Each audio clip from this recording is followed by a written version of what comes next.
Sejauh mana anda akan pergi untuk menuntut semula maruah anda selepas dituduh secara salah? Gambarkan tempat kejadian di Kompleks Islam Putrajaya, JAKIM, Jabatan Kemajuan Islam Malaysia. Bahagian Pengurusan Halal. Ustaz Ahmad Fikri, 49 tahun, penolong pengarah, berada di mejanya. Tarikh 14 hari bulan September 2018. Hari yang akan menandakan permulaan perjuangannya yang berterusan untuk keadilan. Pukul 3 petang, tanpa amaran, polis menyerbu masuk ke pejabatnya sambil menangkapnya di hadapan rakan sekerjanya. Tuduhan, menceroboh rumah Dr. Hazman Hassan, pengarah Jabatan Agama Islam Perlis, mencuri dompet dan telefon bimbitnya dan menetap mukanya dengan pedang samurai. Semua ini, kata mereka, adalah tindakan Ustaz Fikri membalas dendam Dr. Hazman kerana dia menggantung lesen berdakwah Ustaz Fikri di Perlis.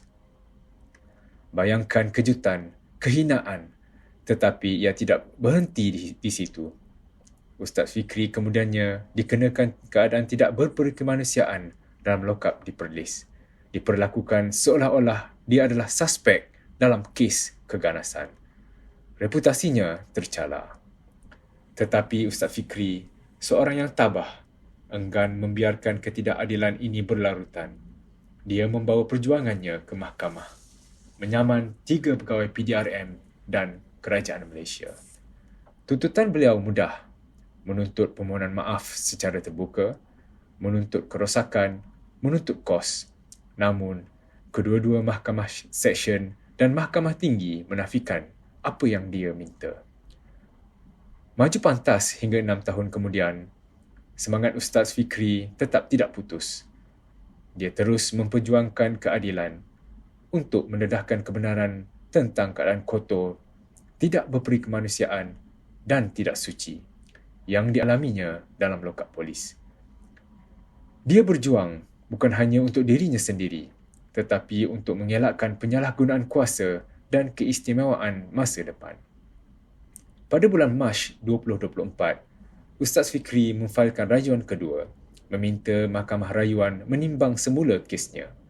Perjalanannya adalah satu keazaman dan keberanian, bukti kekuatan jiwa manusia dalam menghadapi kesusahan. Kisah Ustaz Fikri menjadi peringatan yang nyata bahawa perjuangan untuk keadilan selalunya merupakan perjalanan yang panjang dan sukar.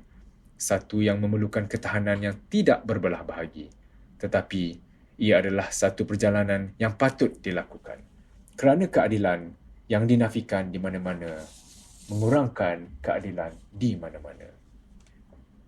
Oleh itu, semasa kita merenung perjuangan Ustaz Fikri, kita mesti bertanya kepada diri sendiri, apa yang boleh kita lakukan untuk memastikan kuasa tidak pernah disalahgunakan dan keadilan sentiasa ditegakkan.